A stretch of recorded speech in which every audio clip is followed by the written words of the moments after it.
Good morning, everybody. It is officially camp day, so talking season is over. That is very exciting. We are going to discuss for defense what we want to hear and what we don't want to hear out of coach pressers, camp reports, all of that stuff. And then we'll talk some coaches poll towards the end there. But first, guys, brand new promo right now. Fall camp sale, 75% off your first year. It's probably the best one I've seen in a while. So take advantage of that one. Link down in the description below. Also, our man Paul, he just dropped the 2026 Longhorn Football Prospectus, Thinking Texas Football. No joke, not selling you anything in this regard. It's the best Texas preview in existence, bar none. It's a wonderful, wonderful read every single year. And it's not just our opponents who we're playing, but also the wider SEC. Paul does an incredible job. Funny. I'm sure there will be a good historical reference or nine in there. Check it out. Link in the description down below. All right, Ian. I like when you do this exercise. I think it's important to set the stage before you get into battle so you don't lose your bearings on what you want to hear. I think it's important to do it right before. I think you've done that for us, Ian. So let's talk about things we want to hear and don't want to hear from Texas Sphere out of this camp. Do you need to set it up any more than that, Ian? Yeah, let me just say the premise of this is that once camp gets going, you're going to read into the reports whatever you want to read. There's always wiggle room. And Eric and our guys play this game all the time. You get the insider source, and the insider it's not that they lie to you, but they're going to tell you what they want you to hear. Right. And they're going to have a positive spin on things.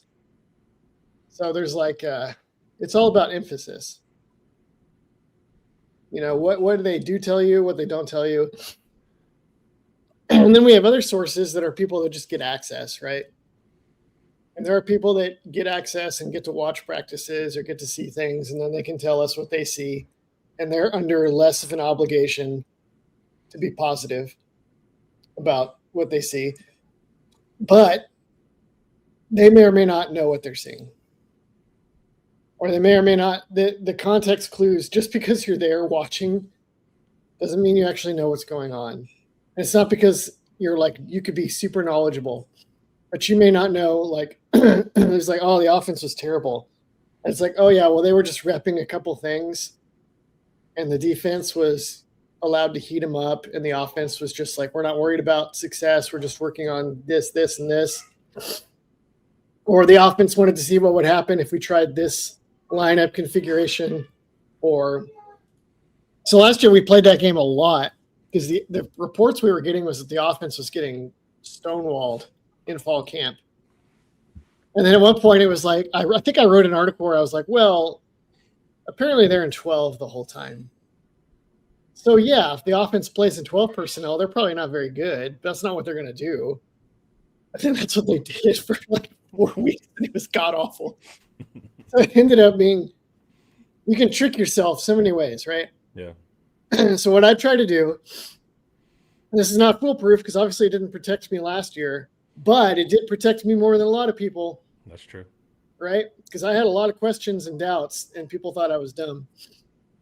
You go right before the camp, and you're like, based on what we know about this team, what would we hear that is like a positive reinforcement of something we believe or contradicts something we're worried about? And then what would we hear that would not reinforce something we're encouraged about or that would contradict something that we think is going to be good? And it can all sound nice. That's the problem too, is you have to parse. They could be saying something that if you just took the sentence out of context sounds like a positive, but it's a way of tilting the scales a little bit, and you should be suspicious of. So that's why I think this exercise is good. Before it all starts, before all of our fandom and biases get to boiling points, try to figure out, hey, this is what we actually want to hear, and what sounds nice but is actually not a positive necessarily. All right, let's bring it on up. Also, I think too an important thing is triangulation. So it's like you need to hear from multiple sources, and some of your sources are going to have different emphasis, right? Like they like whatever. They like running backs, so that's all they're paying attention to is the running backs. But if Yes. you can get if you can get enough sources, which is what you have to do, you can triangulate something closer to the truth, opposed to just individual sources or guys that are keyed in. Because the reality is, people are either on offense or defense, and they tend to look at that through that lens too. So I think you got Uh, to hear a bunch of points of view too. I'll give an example of that. In the spring game, I noticed that the defense was getting a lot of good inside pressure. And I was like, boy, they're blitzing the linebackers a lot. I think they're playing a lot of like man pressure. And then when we were watching the super secret spring game footage, uh, it was like zone blitzes and they were like dropping out ends almost every single time. Yeah. Or like you can get locked. It's hard to watch multiple things Yep. at the same time live. Like I can watch the coverage and see what coverages they're playing, but I can't then also tell you much about who's doing what in the trenches and who's winning and who's losing. And it's like I'm watching the safeties and how they rotate, and then I look back and it's like the quarterback's like running for his life. Yep. I don't know what went wrong. I can't tell you. You know. Yeah.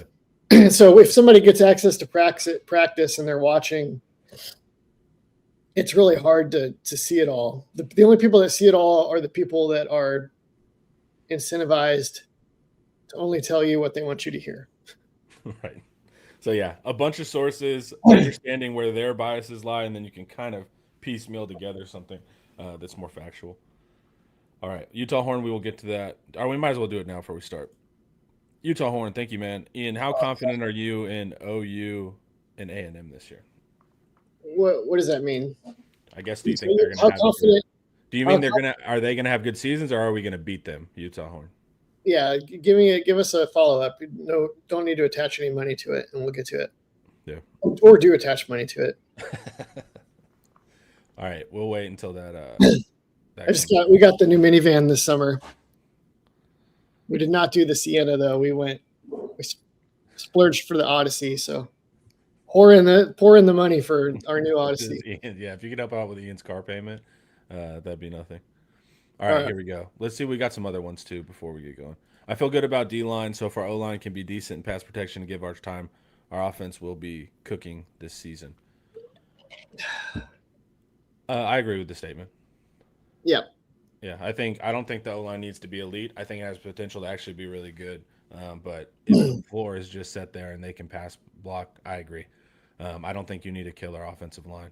Now, when you get into the smaller margins of championship rounds, that can be the factor. But to get there, I don't think you would need that. I mean, we almost got to the playoffs with whatever the hell that offensive line we had was.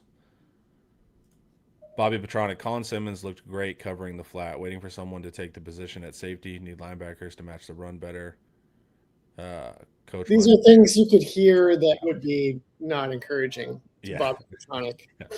Yeah, I do not want to hear any of these. I'm okay with Colin Simmons looks great covering the flat. I'm fine with that. I'm fine with that. It's gonna happen. Waiting for someone to take the position at safety, we'll see that there's something similar to that. And need linebackers to match the run. Yeah, you're hitting a lot of these. We will actually just go through the article then. Utah Horn, get us back whenever you clarify. All right. The first thing that Ian actually does want to hear: the defense is very good at generating interior pressure. There's a couple ways they can do this. One is by beating offensive linemen off the ball with the defensive tackles, which I think they could be very good at, but we need to see that. And then they're going to be good at it when they blitz the linebackers because we've already seen that Rasheem Biles is awesome at it. Anthony Smith could theoretically be good at it. Juice Cryer, anyone could theoretically be good at it. We don't know who actually is and isn't, other than that Rasheem Biles is for sure amazing at it. The reason that this is going to be valuable, it's like Bobby Petronic was worried about hearing about Colin Simmons on the flat. What is going to lead to Colin Simmons and Lance Jackson and really all these guys that are super fast piling up tons and tons of stats is if Texas can flush the quarterback and move him off his spot and then allow the fast guys like Colin Simmons or Rasheem Biles to chase him down out in space.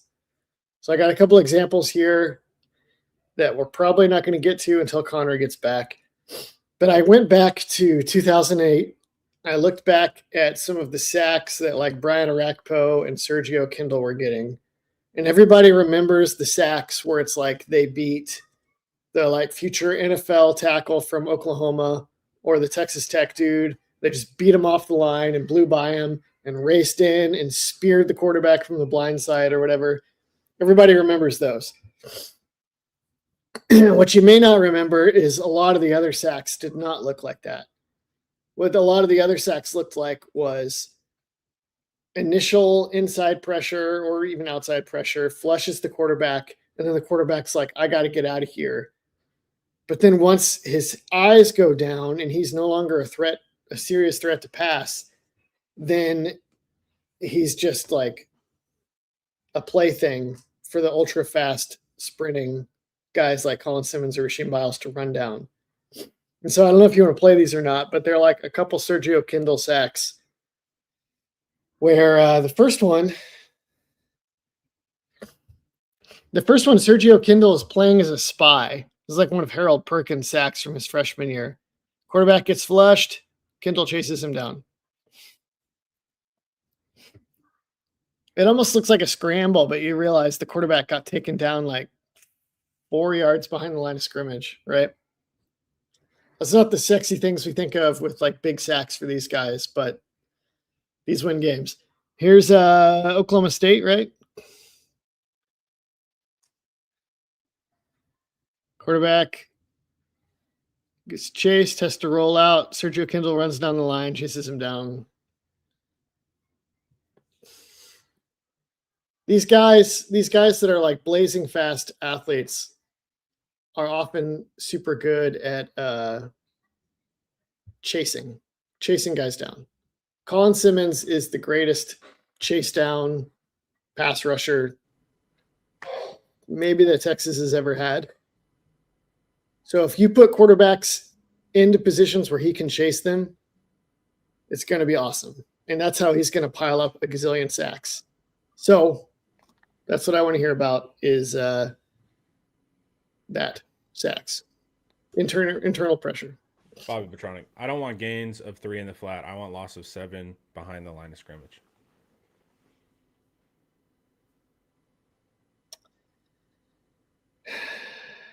What? What is he talking about? He's talking about the flats. He's talking about if Simmons is in the flats. If the quarterback gets chased out of the pocket, he's not going to get past the line of scrimmage on Colin Simmons. Yeah. I think he's talking more about true mint, where Simmons is out in the flats, not necessarily getting. If you chase the quarterback out of the pocket, Simmons will chase him down behind the line of scrimmage. Yep. So also, there's a team called Georgia that's been really, really good at limiting teams to loads of gains of 3 in the flat. And I don't think their success is anything to sniff at. Yeah. What about this? QBs aren't the only players who end up in the flat with the ball. My argument was this. If Colin Simmons is on a pin your ears back pass rush and the ball goes to the flats to like a running back, then he wasn't going to get a sack anyways. It's a short concept. So just be in and out, unless it's some big progression at the end. But I get your point is like you don't want Colin Simmons. You want him pass rushing more. But the point is I think even when it's not that clear as him going straight off the edge, you'll still get a lot of really exciting opportunities. But I'm not talking about like Sergio Kindle was spying in the first clip. Yeah. But I'm not talking about getting Colin Simmons sacks by dropping him into coverage. I'm saying rush him after the quarterback. But if inside pressure forces the quarterback out, then Simmons can turn into chase mode and he's going to get sacks that way. Yeah. He might be the guy that flushes him out because God knows he's going to get past the tackle a lot. But then that creates the opportunity for Jackson or Biles or whoever. In general, if they are good at flushing the quarterback this year, they will pile up massive sacks because they have tons of guys who can chase them down. Most notably Simmons. Before we go to the next one, let's hear a quick word from Academy. I call my style skate to the party. Can't go wrong with Nike slides. Gotta show off the muscles. You gotta show a little bit of the thigh. Right now at Academy, get up to 30% off Nike and Jordan clothes, shoes, and backpacks. Thank you, Academy. Ron, are you showing off your runner thighs with your summer attire, your back to school attire? Absolutely. I would describe my style as skate to the party as well. So, hey, also Rex, I absolutely will attend Legacy Ranch games this fall. I got my Legacy Ranch Pop Warner coach shirt. They have camp tonight. I will graciously accept nachos. All right. Next thing you want to hear, the safeties are taking the Muschamp scheme like fish to water. Yep. You have the inverse of this coming later, but I put this one up. I got into an argument on X, as I'm prone to do, where people were like, safety is a big question mark for this team. And I was like, I don't think safety is actually a big question mark for this team, because I think McDonald is going to be amazing. And then I love Derek Williams in his fourth year coming back, getting Muschamp and getting it over him. And then I think they have a number of guys there that are promising, like Johnson Rubel, now Kobe Black, Jonah Williams. They have other guys too that we haven't even heard much about. Zealous Hicks. I thought you were pretty curious about it in the roundtable thing we did, because there's a couple times where you mentioned wanting to see like. Well, now I've gotten nervous. Because I'm like, did I take too much for granted? Yeah. Probably not. But this team is going to be awesome if it goes like I think it does in the secondary. And I want to get some positive reinforcement of my assumption that they've absolutely got Derek Williams and McDonald are killing it, and the other guys know what to do. Yeah. Solid six mans. Yeah. We'll see what the inverse of that could look like a little bit later. Also, you want to hear Muschamp has some lethal sub packages they've been installing. Why that? It's just fun.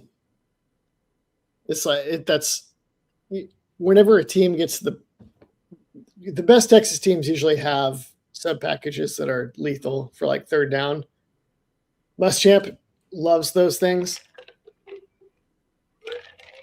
And they have so many good coverage guys and pass rushers that it'd be like remarkable if they didn't have a dime third down package that's just like length and coverage on everyone, and then like 4 or 5 impossible to stop pass rushers. Like they have that capability, so I'm looking forward to hearing about it. So to you, it's like maximization of resources. That's a sign of that they're really taking advantage of what they have. I agree. That could be a game-changing element. Just wait, if you're like impossible on third down. Yeah, if we can do good work on first and second, and then get into these crazy looks, and then the key word there is kind of dime rabbits. So 6 DBs, but also a bunch of pass rushers, which we have more than enough pass rushers on the field too. So cool. Any other final things about sub? Like having no. It's like having like for old baseball guys when you had like the dominant 7th, 8th inning guy, and then the 9th inning guy, like Jeff Nelson, and then Mariano Rivera. You just turn it into a 6-inning game. The Yankees would just turn games into 6-inning games, and if they got past the 6th inning with a lead, it was just over. That's what you get when you have like a lethal third down package. Is you just make it like you just reduce the game. So good stuff, Blake Cooper. I'm glad you're able to catch it live, man. Arnaldo, will Justice Terry have a breakout year? That'd be great. It seems like maybe we're just waiting to see how camp goes, because he couldn't do anything in the spring. Yeah. What was wrong in the spring? I don't remember, but wasn't playing. And it was kind of quiet until they couldn't keep it quiet anymore. I've been nervous about him a couple times, and then I'll hear that like just as soon as he can play, you're going to see something special. He doesn't make me nervous. I know there's always that thing with like the 5-star that's kind of in and out. You can worry about, but he's not like Jonah's one that makes me nervous. He's not one of them for whatever reason. I'm getting less nervous about Jonah because it seems like he might just pick one. Yeah, I think it's going to be football. Yeah. Good morning, fellow Longhorns. Just want to give a shout out to Texas Live for kicking me out of the comments because I reminded them that they were a mediocre athletic program. Was that it, Speedy Man? Was it just one? Was it just one comment in the chat? Whenever we get rivals, it's never just one comment. Were you spamming the boys over at Texas? All right, let's get into the what I do not want to hear. I think this is valuable. By the end of the year, this secondary is going to be amazing. Sounds good on its face. What does that actual code for, Ian? They're not good right now. Yep. We got this on Arch Manning, and I was like, what is this? Yeah. It was like last fall, it was like Arch Manning he'll have his bumps and bruises and his grind, but he's a young first-year starter, so by the end of the year, he's going to be awesome. And it was like, what are you talking about? He should be awesome now. Yeah, and then he was at times abjectly terrible early on. Dude, I was close to being like, I don't know if it was UTEP or Santa. I don't know what it was, but it's like, if we have one more game of this performance, there's a real talk of having to pull him. They turned out being very accurate with that statement, almost too accurate on both ends of the extreme. But you do need to worry about that potential arguments when you have like Jelani, who's a very old player trying to go to the NFL, Derek's, who's an old player, Bo is experienced. These aren't freshmen, too. So if you hear these kind of like freshman-y phrases, it just means that they have not figured out the scheme yet or getting them to execute it. So be very wary of future amazingness, I guess. Also, this is not Indiana's schedule. This is not the Big Ten.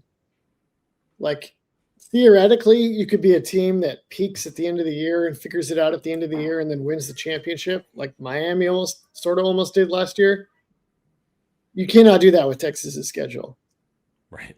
It's too tough early and often to expect to make it if the secondary needs to be great early in the year, unless other dimensions of the team are really great, like most particularly the offense. And so if we're betting on how Texas is going to make the playoffs this year, and it's like either they're going to be, let's say you have to pick, they're going to be great from the get-go and defense in the secondary, or they're going to be great from the get-go on the offensive line and offense in general, and they'll just blow everyone out with points. Which one of those sounds more likely and reassuring?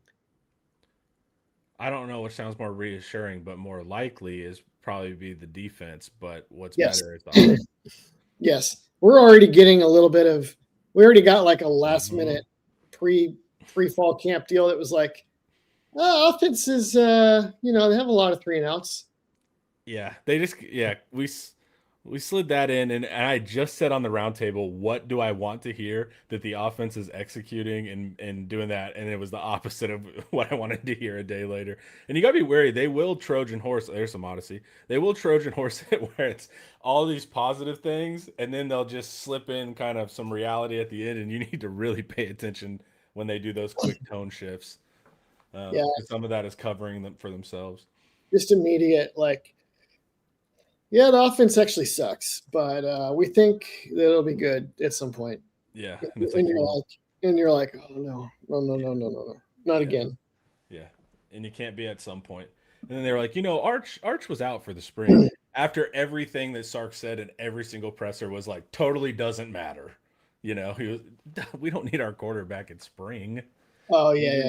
Don't be silly, guys. And then they're like, well, it turns out, Arch was hurt, so we didn't have all. It's like, no, duh, you want your quarterback to be available during spring. There's another thing too, where he was like, people were saying he was not the best in Manning camp. And he got outshone at Manning camp. Yeah.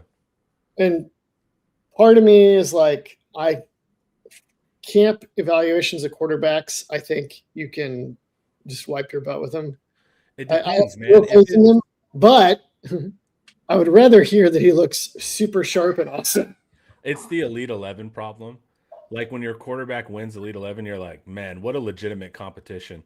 And then as soon as they don't do well, you're like, well, it's the underwear Olympics. It doesn't really matter. The problem with those camps are you hearing the showing information from media or like trained eyes? Because what the media will do is they will show, you'll see Arch's best throw from the camp, and it'll be shown widely in Texas World. And then an OU media guy will take his worst throw, and that'll be shown there too. So it's really hard to even kind of parse what happens there unless you know what you're talking about and you're there with your eyes. I disagree. The guys that know what they're looking at will see something. Like some guys just look different throwing the football, like Quinn Ewers or other guys. They just look so good throwing the ball. And then it's like, well, we put them through drills that make them think and make them deal with pressure, and we see what they're made of. It's like you didn't see anything. Because you'll take guys that look so good in those settings and you put them in an actual football game and they fall apart. I agree with that. I've seen it so many. There's this one in particular that drives me nuts to this day. It was that dude he was like Louisiana to IMG to Ole Miss, Shea Patterson. He ended up, I can't remember if that's the right name. He ended up in Michigan. Patterson ended up in Michigan.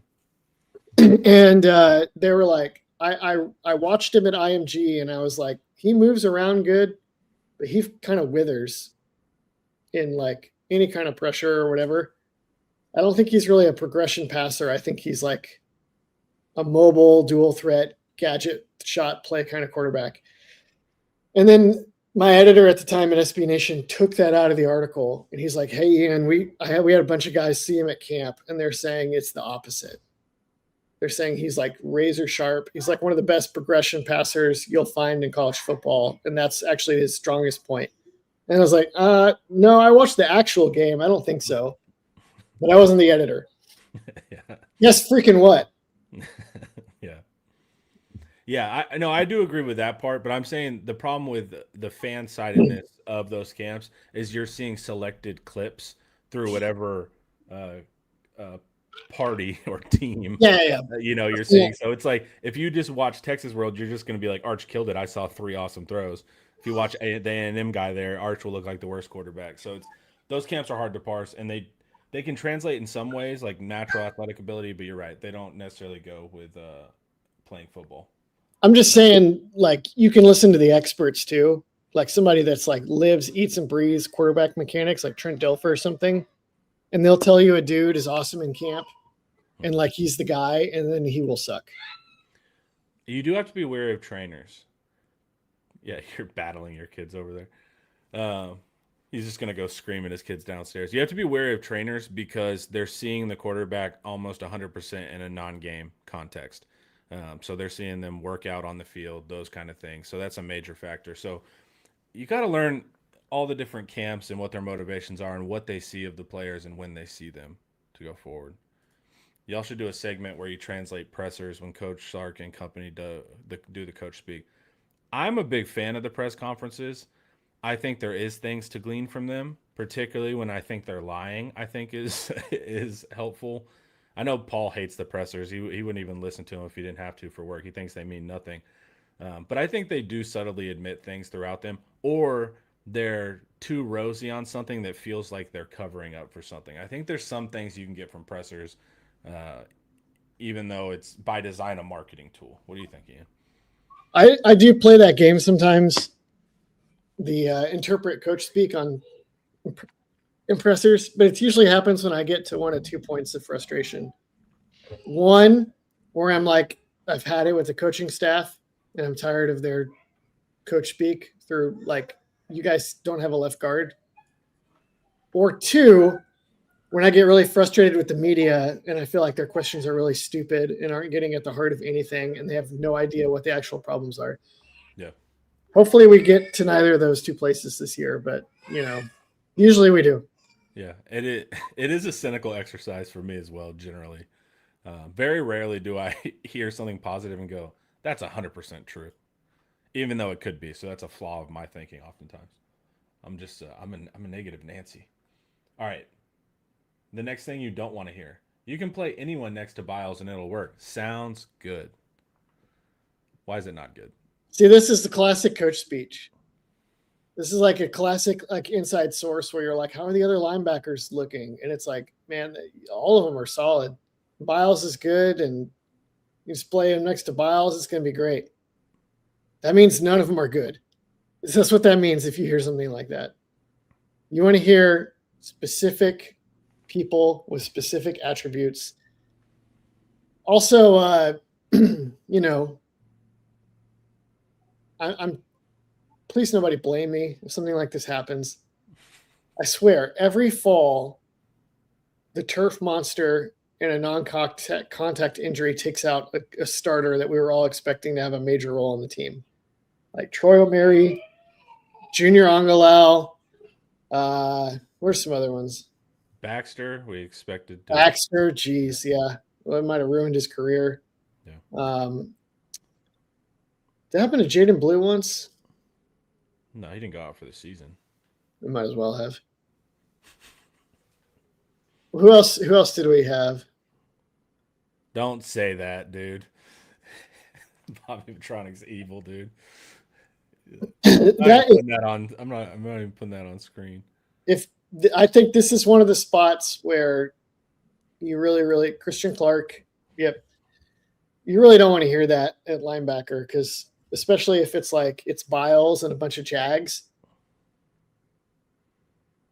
So it's the law that Ian has done. The more guys you can name to fill a spot is the less likely. It's a variation on that. Yeah, it's the less likely. Yeah, you actually have a player. You want those things concrete. You don't want that middle ground. Even though it does sound good because you're like, wow, that means we have tremendous depth. It's like, last year, Andre Kojo, which I think like some people were like, that's a big loss. And I was like, is it really? It was. Yeah, yeah, it absolutely was. Petronic drops DJ Grant. What a blast from the past. I was there. It was back when they used to do open practices on this like grassy knoll by the things are primitive back then. This is like in 09. And it was like DJ Grant is going to be the new flex tight end, and now we can move Jordan Shipley outside, right? Yeah. And they're doing like thud tempo scrimmage, and DJ Grant is going out to the flat, and Earl Thomas comes down like a missile. Like I'm on like the grass to the side. It's like 30 yards ahead of me. Earl Thomas comes in like a missile, bam, takes Grant's legs out, blows one of his knees out, and then Earl Thomas just kind of walks away like he's like when a dude like drops a bomb at the scene of a crime and like kind of just saunters away coolly so nobody notices. That was Earl Thomas's walk, leaving it. And we're all watching it and we're like, well, so much for that. That was probably unnecessary. Utah Horn circled back. Ian, asking about how confident you are about Texas beating OU and A&M. Not that confident. Both together, or is there one team that makes you feel less confident? Neither of them. I don't feel super confident on either. Oklahoma, like Sark has kind of got them figured out on the one hand. On the other hand, he's only played Oklahoma with a decent, healthy starting quarterback like twice and lost both games. Yeah, that's a real factor. And then also just Oklahoma is like, they are going to be so sold out for that game. Like even with Michigan and Georgia coming ahead of Texas for them, I still think they're going to be sold out for Texas. So that one makes I would definitely be more worried about OU than A&M though. Do you agree? No. What do you think is particularly? Because A&M is also going to be sold out to beat Texas. It's going to be in Kyle Field. I don't think Texas will lose both games. But that's all like perimeter stuff. Is there anything that's on field that you think they're significantly upgraded from last year? They're both. Yeah, I think both those teams are going to be good. I think OU is going to be. I think they're probably going to be a little better than last year overall. Certainly better than the Thumpkin team we destroyed.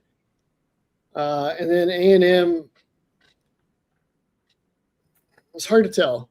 I think it's possible A&M is better than they were last year. I think it's possible they're a little worse too. That one is a little harder to tell. Maybe some third year gelling benefits there too. I don't know. I think to me, I feel more confident about A&M. Now, at some point, we have been on a win streak there. Eventually, it'll end, but I don't know. There's A&M so late in the season that I don't dive into them at the level this early at all. They become more crystallized to me about mid-season when I start actually looking at their stats and watching like they're all 22. That's the other thing is that game is it's a different deal at the end of the year. Everyone has a role and a part to play. I couldn't quite find the right phrasing that would tip this one off. This one is a cousin to the more guys you can name at a spot, the less likely it is you have someone great. This one is kind of like that, but it's also like Texas has a gazillion legitimate dudes on defense overall. And you don't want to just you don't want to be that inclusive. You need to have dudes that you can count on. And then you need to have dudes that are like, here's your role. Make sure you master this role. Maybe next year you'll be the guy that gets to do more. Are you worried that scheme could get kind of schizophrenic with like trying to maximize every individual talent? Yeah, scheme or packaging or whatever. Yeah. And I think Muschamp is a little bit capable of that. You really want them to be able to just like line up in like their main 11 nickel guys and then just stuff anything from anyone. So just kind of a crystallized identity. Crystallized identity, yes. That's exactly it. Yeah, because you couldn't get into trouble with all these different future NFL players of trying to feature each one of them, and then you're just kind of like checking boxes on the sidelines, like make sure we get into this look so he gets a moment, but it's not really tied to game flow. Sark can do that on offense sometimes. So yeah, I should maybe repeat that one on offense tomorrow. Yeah, so I agree that you could get. We have so many stars. You need to pick like your three that you want to ride with. All right, before we keep going, guys, let's hear about Drew Smith. If you run a business in Texas, it could be real estate, construction, manufacturing. You should talk to fellow Longhorn Drew Smith with Hub International. So here's a problem businesses can have. Most businesses outgrow their insurance, but they never update it. So you just kind of check that box early on and you never look back at it. Drew builds coverage around the business you actually have today. So he's finding coverage gaps before they become those costly claims. When something does go wrong, Hub's dedicated Central Texas claims team, so they're local, is there to help. In one case, Drew helped overturn a denied fire claim and got it paid in full. And there's many more examples of that. The market is changing fast, but if your agent's only answer and excuse is it's a hard market, that's why they're not doing a good job, it's time to call Drew Smith at 210-393-8382. That is 210-393-8382. So make sure you talk to Drew before your renewal, not after. He can help you out much more in that situation. So contact information is down below in the description. All righty, Ian. Any final thoughts here? Any other things that came to mind that you want to hear or don't want to hear about the defense? You're muted. In general, I'm really not that worried about the defense. Like, it's really hard for me to imagine this defense won't be very good. Are there any weird things that you can hear, like, offense is actually running the ball pretty well? Is there anything like that? No. On the offensive success side? No. No. I have too much faith in the guys we've watched and in Will Muschamp and in the talent level and the quality of the defensive line. And I trust these coaches have all been really good. Like Gideon has been really proven. R2D2 has been really strong since he came aboard. Becton seems to get good results for defenders and also turning like massive dudes like Jaffrard into higher energy guys. So it's really hard for me to imagine the defense not being very, very good. Is it hard for you to imagine it not being very good very fast? Not really. I mean, like Ohio State, I could see Ohio State taking it to him a little bit, but that's it. Ohio State is just a different. Thing. You're not going to. Muschamp could like coach 10 more years and maybe not face another outside receiver tandem as dangerous as this one. This is just a different animal. We heard too from sourcing that they're not going to try to reinvent the wheel here. So Texas has had success in defending that offense, especially in the backfield. So I don't think they're going to try anything too new there, which is good. But also the flip side is like Ohio State's seen that look a lot. They anticipate it. They have Henry on the outside too. And the Yeah. problem was last game is it just took one. Like Mm, it was just Carnell Tate getting over the top. That's the problem too. Is like they don't if the offense stalls right, they don't necessarily need to put up 30. It's just whenever they do because they were not calling anything downfield. But when they yeah, did, you know what Ryan Day and Steve Sarkisian both do if you just like park guys over the top? yeah, They just run the ball. yeah, And they're like, no, we're tough. We'll prove it to you. yeah, They both of them do that. yeah, And but it's neither of them do it consistently well. yeah. I just worried about that moment where it's just like you're lulled to sleep all game, and then they're like, "We do have the scheme for this," um, and then they execute. We'll see. I wonder if they're going to be that boring. I mean, they were kind of arrogant last year in their offense, where basically the idea was we'll kind of lie dormant, and then whenever we need to turn it on, we will, and they just didn't. So they didn't have those kind of reps. They played these kind of closer, tight games against good teams, and then when they needed to score, it didn't happen as easily to them. I just think they didn't trust Sand. Maybe there's some of that, but sure. But it was still like you need reps of attacking good teams. To me, it just felt like we can win the bar fight. A little bit of the Midwestern ego we hear of like we actually like to play boring football. Dude, I swear Lou Holtz like broke Ryan Day's brain. Lou Holtz or Jim Hart, maybe in conjunction. They all have that though. That's like a Midwestern thing. Signetti's dropping Ryan 1980. Day's not actually from the Midwest, though. Yeah, but it's how Sark says y'all all the time now. It's like you become All right. ingrained in the culture. Sark came out in SEC Media Day. What's up, y'all? I'm like, all right, he's in the club. What do you think of Signetti's line of 1980s action movie quotes to everything? What? Have you heard? He just says wild like when they're like, "Hey man, you're gonna be the hunted this season." He's like, "Well, I'm gonna bring a bigger gun."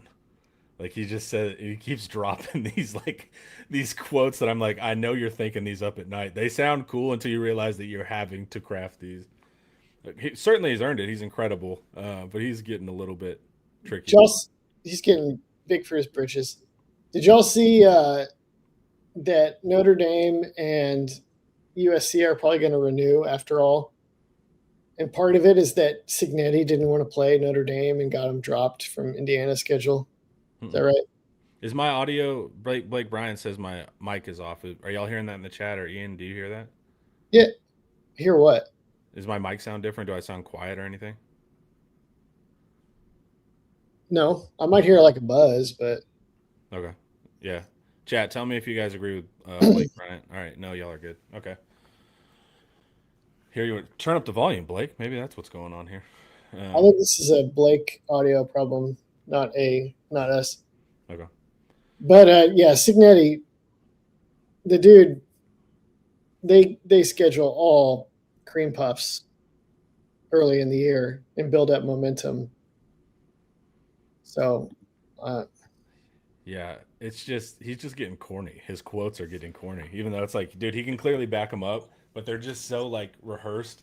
But college football like eats it up. They're like, man, wow, cool. It's like the first time I heard it, I'm like, oh, this is that's witty and sharp. And then you hear it like the ninth time, you're like, he's practicing these.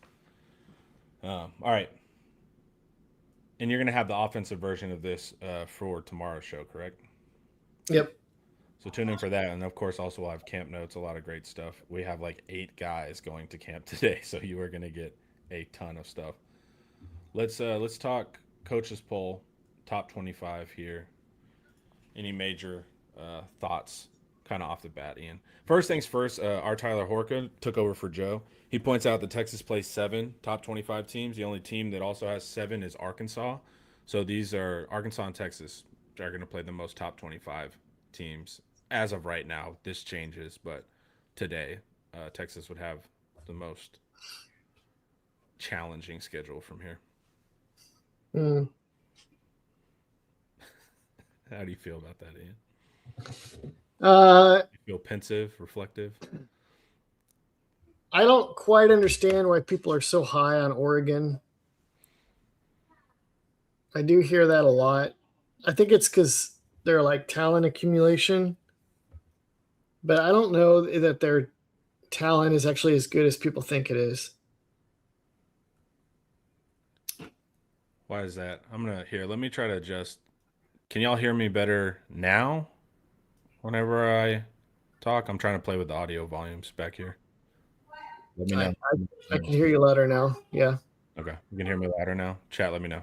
All right, Ian, continue with that thought. Like they have like these really fast receivers, like DeCorian Moore and Evan Stewart, that are like, these guys, they're so fast. But are they actually like good, skilled receivers? Kind of like Ryan Wingo, Yeah. It's like if Ryan Wingo was supposed to be so good last year, how come the only time he's open is when we scheme him open on a screen from like an unbalanced form, Yeah. Like pure speed is not really that as valuable as people think. They have some of that in like the secondary too. I just don't. Those are the big two. Oregon's roster is considered to be just as good as ours by their experts.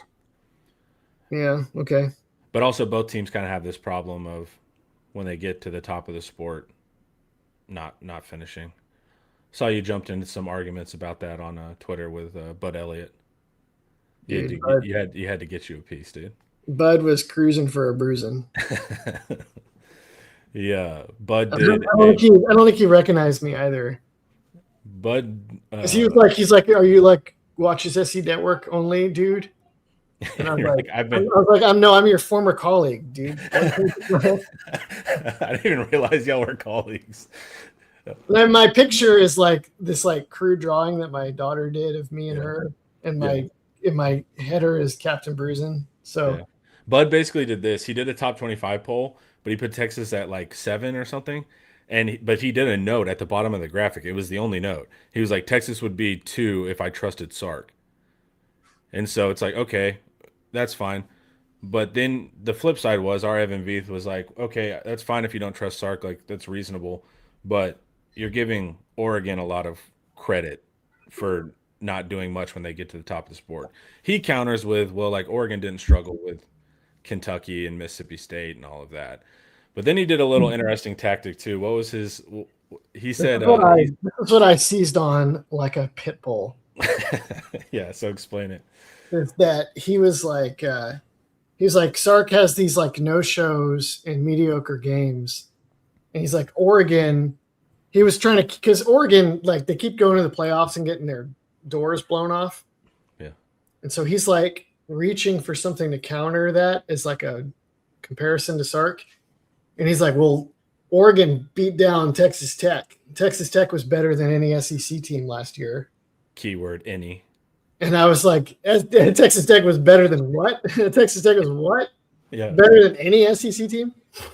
Then he does, Bud, I really don't like this. This is really not good. Like, God, y'all call me out if I ever pull something like this. He quote tweets me so that you see it starts a new thread. Right. Unless you click back through the old one. It removes context. It sends your minions after the person, right? Your followers. Well, it didn't. That's not how it worked for him. Yeah. But he's like, so he has my post of Texas Tech is what? And then he quote tweets it and he's like, Texas Tech is better than Oklahoma. And then he has all these reasons for why Texas Tech is better than Oklahoma. And I'm like, they might have been better than Oklahoma last year. That's not what you said. You said better than any SEC team. Yeah. That is not impressive. That was nefarious tactics. That is not impressive. Anyway, Oregon should be good next year. I don't really. Oh, here, I'll just say this. I remember a time. You had this coming, bud. I remember a time when Bud Elliott was always having to explain to people why the SEC really was stronger than the other conferences. Then his school, Florida State, was very publicly rebuffed and excluded from the SEC and expansion. Ever since then, Bud doesn't seem to believe in the SEC as much. And he seems like he's always downplaying the SEC as a power conference. There's also media value in taking the other side. So like once the consensus happens of like SEC is the best league, which everyone would, all the experts would generally argue would true. Well, now there's money to be made on the no, it's not side. And there's arguments now legitimately about the Big Ten being stronger at the top, proven through championships. But also there was this switch of like, yeah. But there's also this incentive, right? Like when the whole media crowd is over here, you can go left, and it can help you out too. You can get a little bit more eyes that way. I don't know if that's what he's doing. I don't know if it's always that like you thought of. You're like, I should switch to get more views. I just think it becomes self-reinforcing once you do, and then it like crystallizes the word of the day. Then you become in that camp more. What do you think of kind of the 3, 4, and 5? Do you think Notre Dame at 5 is solid? The coaches are going kind of off of team, but it's like with the schedule, it feels like Notre Dame's going to finish higher than that. Yeah, it's hard to overrate Notre Dame before the playoffs next year because it's like they have like I'll pull it up real quick. Their schedule is very, very favorable. They're going to have to really wet the bed to not make it. It's like, yeah, North Carolina at North Carolina. If Bill Belichick cranks back the time clock, maybe. They're a disaster. Their actual like admin is a total disaster right now. It's hilarious. They're playing Rice. They're playing Wisconsin week 1 in Lambeau, which is going to like sell tickets, but like, is Wisconsin any good anymore? They have the service academies, or one of them. They have Navy. They got Stanford, who's been trash for a while. At BYU, here are the 3 interesting games.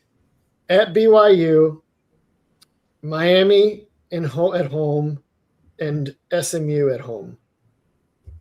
So if they go 1-2 in those 3 and then just hold serve in their other games, then they're going to be 10-2. And then by rule, right? By those new rules that they created, they are automatically in the playoffs. Yeah.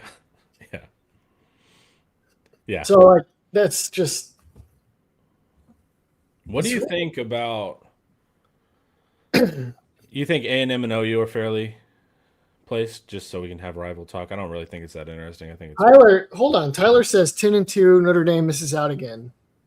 Tyler should know better than me because he was just over there. Yeah. Tyler, isn't the new rule in effect where if Notre Dame is like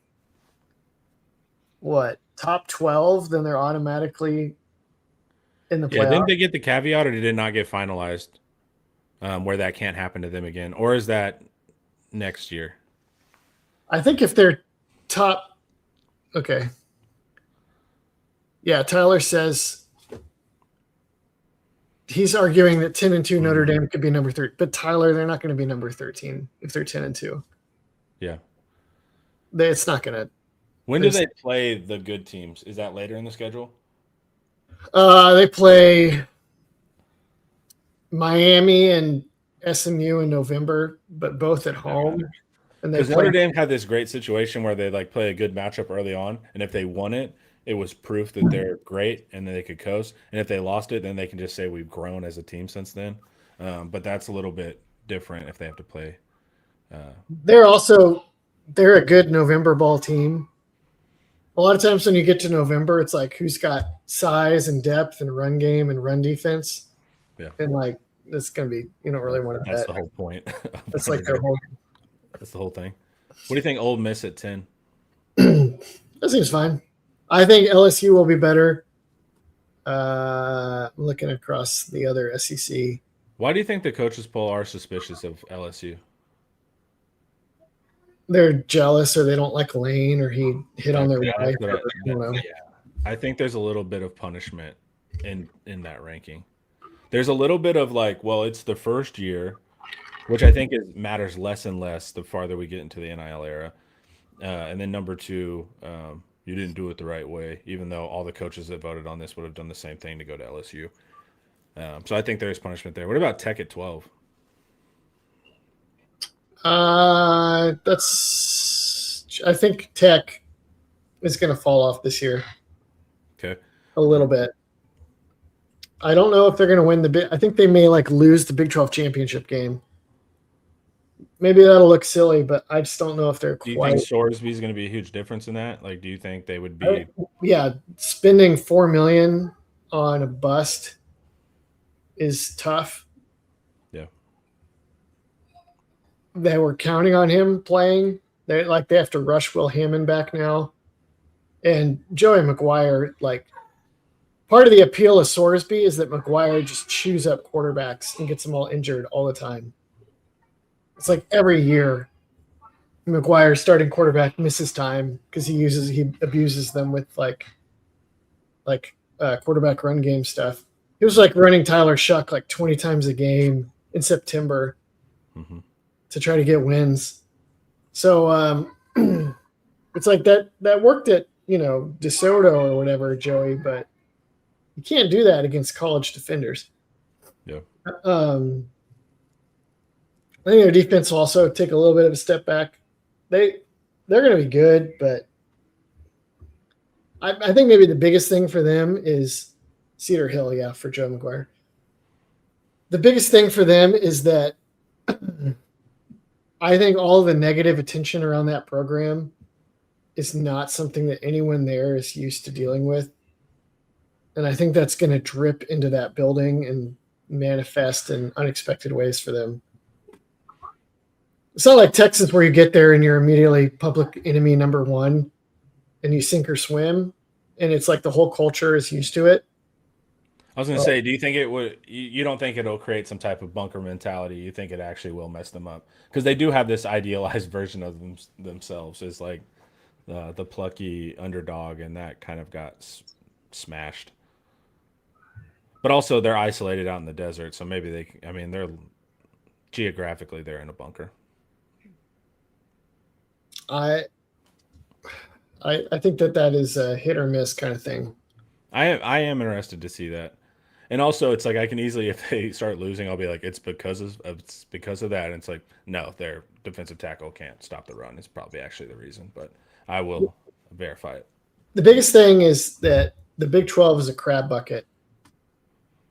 And it's kind of like the SEC where people always dismiss the Big 12 because there's no great teams. But as we all remember, it's like a solid team every week. And if you're not on your game, you can lose at any point. And they do some fun schemes and they do some unique stuff. Yeah, they have it's usually a lot of good coaches. So I don't know if it just depends on if minus Sorsby, they still have the because OU would always navigate it pretty well with Lincoln Riley because they just had more resources and Riley knew what to do. I don't know if without Sorsby, I don't know if the resources are quite there, and I definitely don't think McGuire is like Lincoln Riley. So I worry about them losing to like Houston. Houston's team is super old. Willie Fritz is just an old school ball coach. Yeah. BYU is good, and they actually have some money too. Their quarterback is back. And Arizona State. Don't count out Dilly. He needs to have season because he needs to move up the ranks in the coaching world too. Do you have any thoughts on Michigan? I know you kind of keep track of them from afar. Uh, it's it just kind of depends on how Underwood grows this year and how he adapts to the new scheme. I think they're still. Is French a starter for them for sure? Oh, I don't know. I don't think so. Yeah, I always try to pay attention if they start somewhere else. If the people that leave, Yeah, they have. I don't know about them. I think they're still at least a year away. Any thoughts on who we play? Tennessee, Mizzou. Tennessee is. I think they're too high here because I think they're just going to be too young at quarterback. Have they decided? Have they picked their quarterback yet, or are they fall camping it? I think they're fall camping it. I don't really know for sure. I bet they. If I were them, I'd be really tempted to just land on the guy that runs. If you're going to have an inexperienced guy either way, yeah, you might as well be the athletic one. They're. I bet Tennessee is good this year, but I just don't think you can really make it to the playoffs. Yeah, I think I got a job opportunity. I was telling you and Pack, but I was talking to a American football coach at University of Edinburgh in Scotland, and so I was asking him about the league, and he was kind of talking about the NFL's camps there, like the NFL kind of starter league. But he was saying a former Baylor assistant, I don't know what team it was, former Baylor assistant shows up, implements the veer and shoot, and has broken all offensive records for like that European league. So all we need to do is just go kind of implement the high offensive styles in Europe, dude. You could have a head coaching job just putting the veer and shoot in. They were not inoculated to such an offense. I just thought that was funny. Interesting. I was watching our Pop Warner team the other night and thinking about that. And we did like a drill with like the quarterbacks throwing it out to the numbers. And it was like, well, can't run the veer and shoot. Those we're not going to be a veer and shoot team. No, definitely not going to be a pure veer and shoot team because the ball is not going to get there. Yep. And then I was like, in my mind, I was already scheming up ways to formation space like Lane Kiffin to the wide side of the field for kids to run through. But then we were doing this drill. This is like day one in full pads, so some grace. But we did some drill where we'd like give the ball to a back on a sweep. Then we'd have two receivers blocking two defensive backs. And it was like, all right, live tackling, y'all come down with the right leverage, get off these blocks, and get the sweep guy on the ground. And Connor, it was like a touchdown every single play. Yeah. And I was like, maybe we don't want a formation space. Maybe we want to get their DBs in one spot and then just go there every time. If their DBs tackle like ours do right now, yeah, you'd want them there. You're better off. Yeah, on the flip side, sure, like I got to play for my offense, but on the downside, I cannot defend that. Yeah, I went to one of the other coaches afterwards, and I was like, I think we're both gonna be coaching on the B team, and I was like, hey, I'll tell you, problem number one we got to solve in the next few weeks is the edge. Yeah. On defense. Steve Sarcasm says Indiana's S&C coordinator and Jim Knowles at Tennessee now could be sneaky. I like Jim Knowles. S&C is also the sneakiest but most impactful. They poached Indiana's S&C guy. Interesting. Yeah. What about Mizzou here at 25? It feels like they just include Mizzou. I don't know what they're. I keep hearing Paul. Paul keeps going, interesting thing, and then he'll say something that he's forgotten. He's already told us a couple times. Yeah. And he'll be like, Missouri loses. Well, I guess I need to hear it one more time. But it's like 10 out of 11 starters or something. Yeah. And they actually did it a couple of years ago where they lost like Blake Baker, and then they were still good without him. So they seem to have a pretty good program going, but boy, I don't know what they're. Maybe I should go do some roster notes on Missouri later today and see if they have like older transfers or if they're just like reloading with their own guys. But I don't know. I don't want a young, inexperienced team from Missouri in my top 25 if I have anything at stake. I don't feel good about that. I think Veith did a good job. Iowa, Clemson, and Missouri with pity votes from the coach. I also think I think when you get to 21 to 25, it's respect votes. Like, you know, what Dabo did at Clemson. Missouri had this fun, plucky run style. U of H, like, and of course Iowa is just kind of perennially there. I think it is kind of like respect. We like how you play ball. Votes at the end. Hmm. Gotta include Mizzou to give Texas that seventh ranked game. Yep, I agree. You know, another thing with these is that I'm looking at this and I'm like, the order of finish, your order of finish is so much to do with the breaks of the season. And it was very, very easy for me to turn my brain from predicting orders of finish to predicting who can and cannot realistically make a playoff run. And so I look at these teams and I'm like, I guess that team might finish there or higher or lower. But what I really care about, what I really look at with them is, do they have the kind of roster that can win in the playoffs?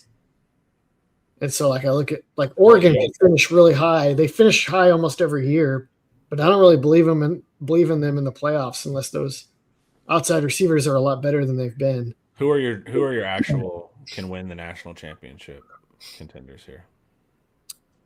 Ohio State, if Sayan is Ohio, I have a lot of questions for Ohio State, but they have some obvious pros. Texas, duh. LSU, Miami. You don't think Notre Dame can actually do it? The receivers, I need to see something that I haven't seen before. Horka, give us the fast breakdown of Notre Dame. It's like the former lacrosse guys, like one of their number one guys. What about Indiana after they took that new ruling and got back like high production fifth year DTs? They got one, right? No, they added a second too. They got two back. Huh. I think they were going to be good anyway. I think diminishing returns on that. I think Indiana. Sorry, I've interrupted your flow. You think Ohio State, Texas? You said Miami. Miami. My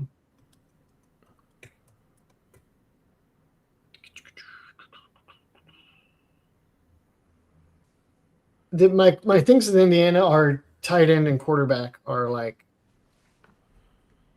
big question marks. Horka, offensive line is great. Wide receiver corps is as good as it's been ever. Carr's a top 5 QB. It's not as good as it's been ever, Tyler. You don't have Will Fuller.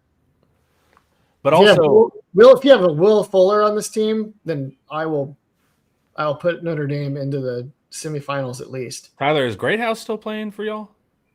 The Greathouse is not Will Fuller. I know, and that's what I'm saying. I'm just asking because he was one. Yeah, player he's still there. Yeah, I think he's been injured again. Oh, did he? Like who else did they take from us?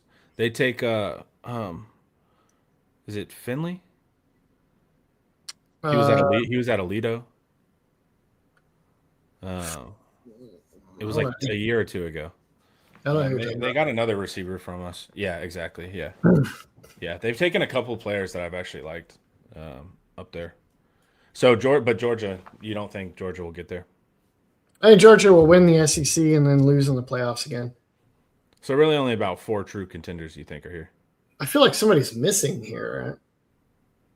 Yeah, I always look at who's got like elite firepower at outside receiver and then NFL defensive line. And Georgia just repeatedly ignores that. Yeah. I just want a veteran quarterback. I don't care about. Yeah, you want stability at quarterback. Yeah. So Ohio State definitely has it at receiver. They might be there at defensive tackle. Texas Tech definitely has it at receiver and defensive tackle. So they look awesome. Miami, I think, has it at receiver. Their best guy is actually inside, but I think getting Barkate from Duke is going to help a ton outside. And then they returned last year's defensive tackles who were a lot more impactful than people realize. Is the SEC going to cannibalize itself? Because I've seen the take of like, wow, that's a lot of SEC teams. That means we're going to have a lot in the playoffs. But it's also like, well, yeah, but these teams are also going to play each other a bunch. Is our depth actually a curse in the No, SEC? we had 5 teams in last year. Yeah. I don't think that's the problem. I think if there's cannibalization, it's of talent. Because instead of having 25 stars at Alabama, you got 5 5 stars at 5 different programs. That's the thing I think that people are overlooking. That's the thing that you said it right. So when we're like, yeah, the Big Ten's better at the top, but we're deeper, it's like, yeah, but that's great if you're Kentucky, but it's like if you're Texas or like a contender, it's like you don't want the league deeper. You wanted those players on your team. So the thing is, we kind of use as a selling point is actually the reason why we don't have uh, the Big Ten top of the sport because Texas, they're still fairly concentrated at the top. Texas has figured it. Texas is fine. Texas is not the one dealing, but I'm talking about for the whole league Yeah. when we're making those arguments. I'm trying to think of who else has. I swear there's another team, but I feel like they'd be in the top 25 of the coaches poll if they were really that great. You got to pick one dark horse that's like they don't have to win the national championship, but they have to get to the semis or do something impressive. Uh,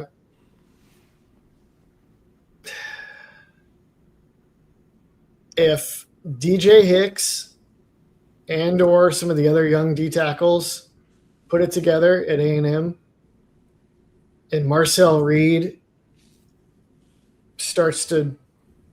stops making disastrous decisions when things break down, Texas A&M could be way up there. Devastating way to end the show. Absolutely devastating. I was hoping you were say USC or something like that, but Well, USC, they lost like Mekhi Lemon and who's that other dude they had last year?